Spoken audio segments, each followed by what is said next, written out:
तो मेरी ना नजर लेंदी तेरे तो मेरी ना नजर लेंदी। तो नमस्ते दोस्तों। तो आज का जो ये ब्लॉग है ये बाइक के ऊपर है। तो मेरे पीछे दो KTM का बाइक है। तो दोनों बाइक के बारे में मैं आपको बताऊंगा और ये दोनों बाइक का जो ऑनर है उनसे भी आपसे क्या अच्छा है क्या बुरा है हर एक चीज़ आप लोगों से पूछूंगा, ठीक है। तो सबसे पहले देख सकते हैं ये 2025 का 200 सीसी का KTM ड्यूक है और ये 2025 में मेरा एक दोस्त रोशन लिया है और ये धीरज का है। मेरे पुराने वीडियो में आप देखे होंगे। तो ये धीरज का है 125। तो ये साथ में इसका जो शोरूम से बाइक लिया था वो भी आप मेरे चैनल पे है। तो साथ में जाके हम लोग लिए थे। तो ये 2024 का है, 2024 का मॉडल, 2025 का मॉडल, ठीक है। तो इस बाइक के बारे में आप लोगों को मैं हर एक चीज़ बताऊंगा कि बाइक में क्या अच्छा है क्या बुरा है और बाइक में 2025 का जो मॉडल है इसमें क्या क्या एक्स्ट्रा फैसिलिटी है, फीचर्स है, तो हर एक चीज़। तो सबसे पहले मैं आपको ये 125 सीसी का ड्यूक दिखा देता हूँ कि किस प्रकार का है। तो लगभग ये बाइक 1 ईयर हो चुका है। तो 1 ईयर में इस बाइक का कंडीशन मैं आपको थोड़ा सा क्लोज से दिखा देने की कोशिश करता हूँ।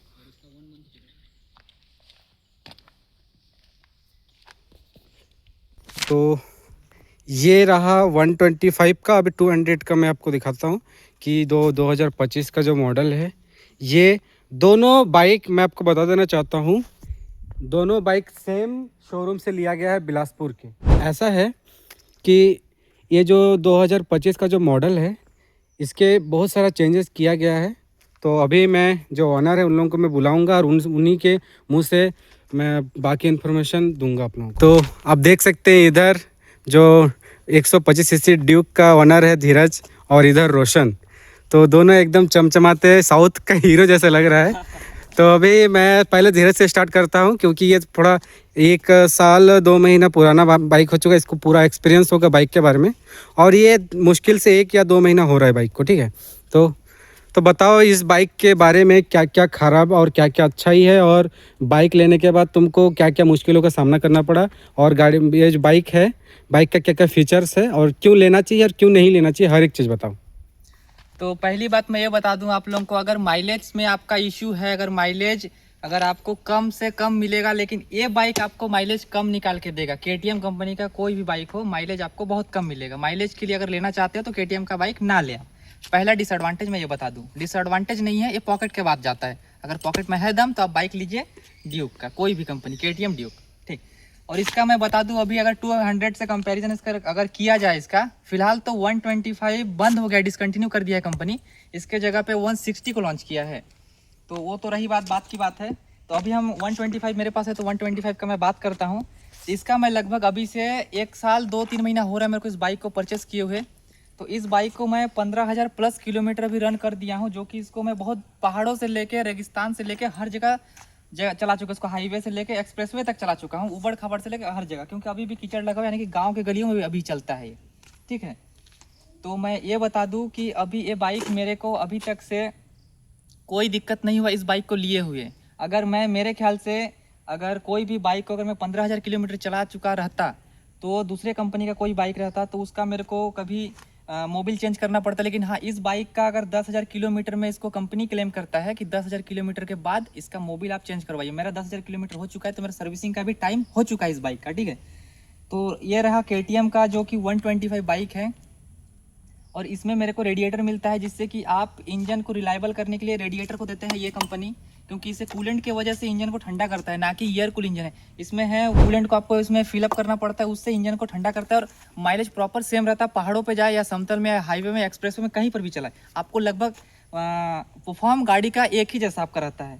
तो इसलिए मेरे को अगर 125 को लेके कोई अभी तक डिसएडवांटेज मेरे को नहीं लगा कि 125 लेना चाहिए था कि मेरे को 200 लेना चाहिए था। हाँ, मेरे को हाई स्पीड में गाड़ी को नहीं भगाना था, मेरे को नॉर्मली चलना था, इसलिए मैंने 125 को लिया है। और अभी तक मेरे को कोई दिक्कत परेशानी का सामना नहीं करना पड़ा है। मेरा 3rd सर्विसिंग कंप्लीट हो गया, 4th सर्विसिंग आने वाला है। तो बस इतना ही था, मेरे को अभी तक कोई प्रॉब्लम नहीं आया इस बाइक में। तो आपको क्या ही बताओ। और एक डिसएडवांटेज मैं ये बताऊँ, और डिसएडवांटेज क्या ही बताओ, अगर प्राइस चीप मिलेगा तो आपको सामान भी थोड़ा सा कम मिलेगा।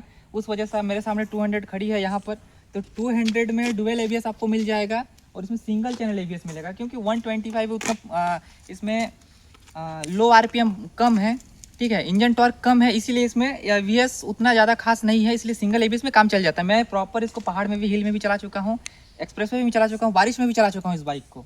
लेकिन मेरे को उतना सिंगल ABS का बस एक बार थोड़ा सा लगता है कि हाँ, हाईवे में जब चलता है गाड़ी, थोड़ा सा लगता है कि एक ABS होना चाहिए था, कंपनी को देना चाहिए था। अगर इतना प्राइस वो कर रहा है, मतलब प्राइस चार्ज कर रहा है, तो डुअल चैनल ABS देना चाहिए था। तो कोई बात नहीं, क्योंकि गाड़ी 120 से ऊपर भागता ही नहीं है, तो डुअल चैनल ABS का उतना बनता भी नहीं है कि दे दे। तो इसीलिए बस इसका डिसएडवांटेज यही है कि इसमें अगर एक डुअल चैनल ABS देना चाहिए था, सिंगल चैनल ABS है, सामने है, पीछे इसका ABS नहीं है। तो बस मेरे बाइक का बस इतना ही। मैं तो अपने बाइक से बहुत खुश हूँ। 125 सीसी का मेरा बाइक है, ड्यूक 125। तो अब देखते हैं ये जो 125 सीसी का ड्यूक बाइक है, ये किन लोगों को लेना चाहिए, मतलब कि कैसे लोगों को लेना चाहिए? हाँ, जैसे ये राइडर एक पॉइंट वाली बात है, किन लोगों को लेना चाहिए 125। तो फिलहाल ये 120 तो डिसकंटिन्यू हो गया है, लेकिन आप 160 के जगह पे परचेस कर सकते हैं, क्योंकि सेम इसका RPM वगैरह सब सेम ही है, बस उसको 160 है और ये 125 है। तो मैं इसलिए इसको परचेस किया, क्योंकि मेरे पास, मैं पहले आपको बता दूं कि मेरे पास था बजाज का CT 100, जो कि 100 सीसी का बाइक था। और वो कितना ही हाई परफॉर्म करने वाला बाइक होता है, आपको पता ही है कितना लो परफॉर्म करता है वो, हाई परफॉर्म कभी नहीं करता है वो, ठीक है। तो उस बाइक को मैं नॉन स्टॉप नहीं चला पा रहा था, मैं राइड नहीं कर पा रहा था 400-500 किलोमीटर। तो इस बाइक को मेरे को लेने का ये मोटिव था, ये जिसमें वाइल्ड कूल इंजन है। तो वाइल्ड कूल इंजन, आप नॉन स्टॉप बाइक को राइड कर सकते हैं 300 किलोमीटर, 400 किलोमीटर, 500 किलोमीटर, 700 किलोमीटर। आपको अगर राइड करना है, चलना है, ट्रैवल करना है, तो आप इस बाइक को परचेस करें। अगर आपको भगाना है, हाईवे में कूदाना है, तो आप बाइक ना ले, क्योंकि बाइक कूदने भागने के लिए नहीं है, ट्रैवल करने के लिए है। मैं ट्रैवल करने के लिए इस बाइक को लिया हूँ। अगर मेरे को भगाना रहता तो मैं 390 भी अफोर्ड कर लेता, मैं दूसरे कंपनी का भी बाइक ले लेता, ठीक है। लेकिन मेरे को कूदाना भगाना नहीं था, मेरे को 100 से ऊपर बाइक नहीं चलाना है। 100 भी बहुत अति बोल दिया, मैं 60-80 बाइक चलाता हूँ मैं हमेशा, क्योंकि मेरे को ट्रैवल करना रहता है। तो इसीलिए मैं इस बाइक को परचेस किया, ट्रैवल के लिए, ना कि भगाने के लिए। ओके, बहुत बहुत धन्यवाद। तो अभी मैं जो 200 है, रोशन भाई जो मेरा दोस्त है, तो ये मुश्किल से 1-2 महीना हो रहा है, क्योंकि आप देख सकते हैं प्योर न्यू बाइक है। तो अभी मैं इनसे पूछूंगा कि ये, इसको ज़्यादा एक्सपीरियंस तो हुआ नहीं होगा, लेकिन फिर भी 1-2 महीने में कुछ काज तो बता ही देगा बाइक के फीचर्स वगैरह। तो बताओ रोशन, ये 200 ही क्यों लिए तुम? 125 जो धीरज लिया वो भी ले सकता था, या फिर अभी 160 भी अभी जो लॉन्च होने वाला था, मैं मतलब गूगल में देखा कि 160 भी KTM का नया लॉन्च होने वाला है, क्योंकि ये जब कंपनी इसको बनाना बंद कर दिया है तो 160 जरूर लेके आएगा, और लेके भी आ रहा था। तो तुम 200 ही क्यों लिए? बात ऐसा है, मैं 160 सीसी का बहुत टाइम से वेट कर रहा था, लगभग 3-4 मंथ वेट किया, और मेरे पास जो पुराना बाइक था वो जवाब दे चुका था, मतलब चलने की हालत में नहीं था। तो ना चाहते हुए भी मुझे ये लेना पड़ा। वैसे ये भी अच्छा है, कोई दिक्कत नहीं है मुझे अभी तक तो आया, चलाने में भी बहुत अच्छा है, इसका परफॉर्मेंस भी अच्छा है। वैसे तो मैं ज़्यादा राइड नहीं करता। अच्छा, माइलेज की बात मैं करना चाहूँगा। ये 125 है, ये 200 है, तो माइलेज में क्या डिफरेंस होगा इन लोगों के बीच में, या फिर सेम है? माइलेज तो थोड़ा डिफरेंस है, उतना ज़्यादा नहीं है, 5-10 का माइलेज का डिफरेंस है। वो लगभग 35 देती होगी, और ये 30-35 5 किलोमीटर का लगभग 5-10 का फर्क है डिफरेंस है। तो इस गाड़ी का जैसे कि मैं देखा वो 125 सीसी का है, लेकिन ये क्या बोलते 2024 का है, और ये 2025 का है। तो इसमें जैसे कि इसका जो मीटर है ये अच्छा है, बड़ा है, तो इसको क्या मीटर बोलते हैं? तो मैं बता दूं आपको, जैसे 2025 में तीसरा जनरेशन बोल सकते हैं, उसमें आपका TFT डिस्प्ले आ गया है। अच्छा। पहले वाले में सेम डिस्प्ले आता था, और अभी चेंजेस हुआ है इसका, ये लाइट ये आ गया LED, पहले आता था हेलोजन। तो थोड़ा इसका वो भी है, वो बुराई भी करना चाहूँगा KTM वालों से मैं। तो इसका क्या बुराई है? नाइट में थोड़ा विजिबिलिटी कम है, मतलब रोशनी कम है, रोशनी कम है, और इसमें एक बटन का मिसिंग है, जो आपका ये जो बटन है आपका अपर डिपर का, उसमें मिसिंग है। केवल अपर के लिए मेरे को प्रेस करके रखना पड़ता है। अच्छा, सेपरेट बटन नहीं दिया हुआ है इसमें, जिसमें कि मैं अपर के लिए एक बटन दबा के रखूं, तो इसमें दिया हुआ है। इसमें दिया हुआ है, जैसे कि मैं आप लोगों को दिखाना चाहूंगा, इस बाइक में यहाँ पे दिया हुआ है, यहाँ अपर डिपर होने के बाद भी यहाँ पे एक बटन दिया हुआ है, पासिंग लाइट, जो ये 200 में दिया नहीं है। हाँ, इसमें केवल पासिंग लाइट के लिए दिया है, पास लेने के लिए। अब मुझे समझ में नहीं आ रहा कि इसको हटाने का मकसद क्या है कंपनी का, या फिर कंपनी, इतना बड़ा कंपनी के इंजीनियर है, लोग भूलेंगे तो नहीं इसको, लेकिन कुछ तो रीज़न होगा कि इसको नहीं दिए होंगे। वो तो फिलहाल इनको भी पता नहीं है, मुझे भी पता नहीं है।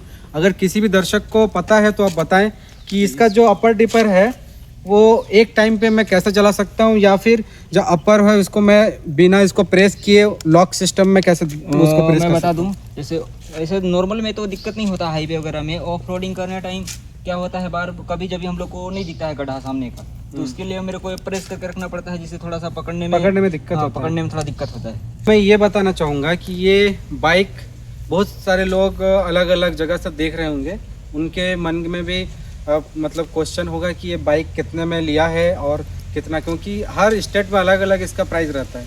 तो ये जो लिए, ये कहाँ से लिए और कितना प्राइस पड़ा? मैं इसको लिया था छत्तीसगढ़, अपना बिलासपुर में। अंबिकापुर में ट्राई किए थे, लेकिन वहाँ कुछ एक्स्ट्रा चार्ज ले रहे थे।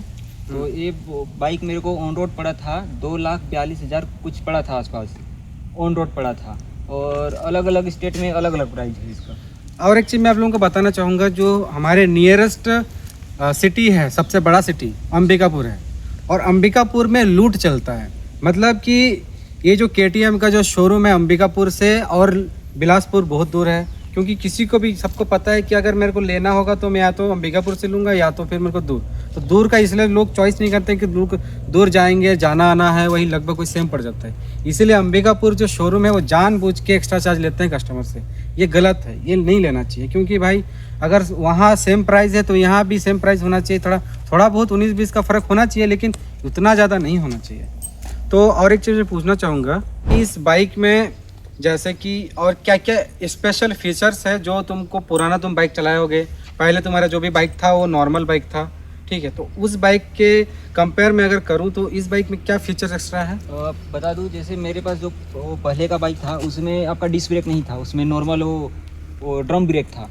तो इसमें मेरे को अच्छा ये लगा कि पहले तो इसमें बाइब्री का ब्रेक दिया है दोनों साइड, तो ब्रेकिंग तो बहुत अच्छा है, कोई दिक्कत नहीं है उसमें। प्लस इसमें पॉइंट है कि इसमें आपका दिया है ABS, डुअल चैनल ABS है, दोनों में है। जैसे मैं ब्रेक लेता हूँ तो मेरे को झटका नहीं देता, बाइक एकदम स्मूथ रुकता है, मक्खन टाइप से बोल सकते हैं एकदम देसी भाषा में। अच्छा, मतलब बाइक में ABS डुअल चैनल ABS दिया हुआ है, जिसके कारण बाइक एकदम स्मूथ, मतलब वो आता है चलाने में कि मैं गिरूंगा नहीं बाइक से। तो ड्यूक 200 में आपको TFT डिस्प्ले मिल जाएगा। तो डिस्प्ले में आपको मिलेगा ब्लूटूथ कनेक्टिविटी, इंटरकॉम कनेक्टिविटी। एक टाइम पे आप रियल टाइम पे मोबाइल को कनेक्ट भी कर सकते हैं और हेलमेट में लगा हुआ इंटरकॉम भी कनेक्ट कर सकते हैं। तो मैं आपको दिखा दूं, यहाँ पर आपको पूरा टाइम वगैरह सेट करने के लिए सब कुछ आपको मिल जाएगा।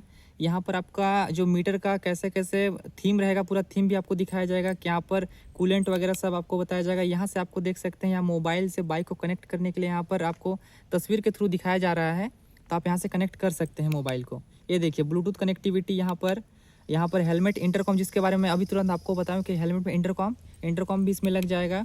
इसमें आप हेलमेट लगा के भी इंटरकॉम के थ्रू बात कर सकते हैं अगर फ़ोन ना उठाना चाहे तो।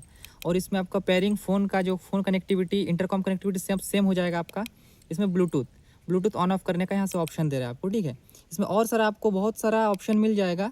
यहाँ पर आपको मिलेगा कंट्रोल, जो कि आप फिजिकल बटन है, यहाँ पर देख सकते हैं जो फिजिकल बटन है इसका भी कंट्रोल आपको वहाँ से दिखाया गया था, ठीक है। तो मैं आपको पूरा दिखाने का कोशिश कर रहा हूँ। देखिए आप यहाँ पर ABS को, मेन बात यह है कि आप ABS इसको बंद कर सकते हैं, ऑफ ऑन कर सकते हैं। देखिएगा अभी ABS चालू है, दोनों टायर में आपका ABS दिख रहा है, तो ABS को मैं अभी बंद करके दिखाऊंगा। ये रोड मोड है, तो रोड में आपको ABS का जरूरत, ऑफ रोडिंग में या रेन मोडिंग में आपको ABS का कोई ज़रूरत नहीं पड़ता, यानी कि बारिश में, तो आप ABS को ऑफ कर सकते हैं। तो ABS आपका देखिए ऑफ हो गया है, और फ्रंट का ABS चालू है। फ्रंट का हम लोग ऑफ नहीं कर सकते, बस बैक का ऑफ कर सकते हैं। तो मैं ABS को चालू रखता हूँ क्योंकि ABS बहुत अच्छी चीज़ है। तो ABS दोनों में भी चालू हो गया, ABS को बंद किया था मैं। तो यहाँ से फिर आपको और सारा इन्फॉर्मेशन मिल जाएगा आपका। इसमें कूलेंट वगैरह, बैटरी वगैरह, सर्विसिंग वगैरह सब कुछ आपको बताएगा। बैटरी में कितना पावर है, ऑयल कितना है, इसमें फ्यूल का तो लगभग सब में ही दिखाता है, लेकिन इसमें कुछ एडवांस लेवल में फ्यूल का दिखाया गया है। और कूलेंट का भी आपको दिखाया, कूलेंट अगर कम हो रहा है तो ऐसा कुछ है। TFT डिस्प्ले का आपका फीचर्स बहुत अच्छा फीचर्स है, जो कि 3rd जनरेशन में 200 में लॉन्च किया। इसीलिए 200 में पहले नॉर्मल LED डिस्प्ले था, जो 125 में आप भी देखें, जो मेरा डिस्प्ले है 125 में, तो छोटा सा डिस्प्ले पहले 200 में हुआ करता था। लेकिन 3rd जनरेशन का चेंजिंग में, बाइक में तो कुछ चेंज नहीं हुआ है, बस एक TFT डिस्प्ले का चेंजिंग हुआ है। और ये लाइट तो लगभग था, वही था, हेलोजन था, वो तो 1st जनरेशन में हेलोजन था। 2nd जनरेशन में वो LED आया है, 3rd जनरेशन में भी LED है। तो ऐसा ही कुछ था 125 और 200 के बीच। देख ही सकते हैं आपके सामने 125 और 200 है। तो आप अपने हिसाब से बाइक ले सकते हैं। अगर KTM लाइन का बाइक कोई भी आप लेना चाहते हैं, 120 तो बंद हो गया है, 160 या 200 आप दोनों में से कोई लेना चाहेंगे तो आपके ऊपर है। माइलेज लगभग सेम मिलेगा आपका। 390 भी लेंगे तो लगभग आपको 25 से 30 के बीच में माइलेज मिलेगा आपको, भले कंपनी कुछ भी क्लेम करता हो। हम लोग प्रैक्टिकली बात करते हैं जो मार्केट में चल रहा है, क्योंकि इसको क्लेम करता है कंपनी 40 का माइलेज, जो कि 40 का कभी निकाल के नहीं देता। इसका कंपनी क्लेम करता है 35 का माइलेज, जो कि 35 का माइलेज कभी नहीं निकाल के देता है। ये मेरे जैसा बाइक तो अभी तक मतलब इसको इतना प्यार से चलाया हूँ मैं कि कोई नहीं बोल सकता कि मैं रगड़ के चलाऊँ, क्योंकि 120 तो क्या ही रगड़ के चला सकते हैं।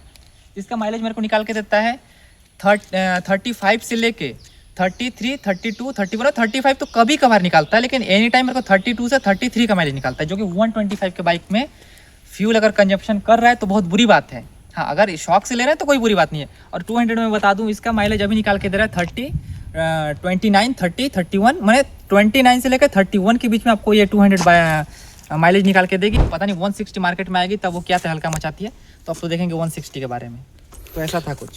तो ऐसा था कुछ ड्यूक KTM का 125 सीसी और 200 सीसी का गाड़ी।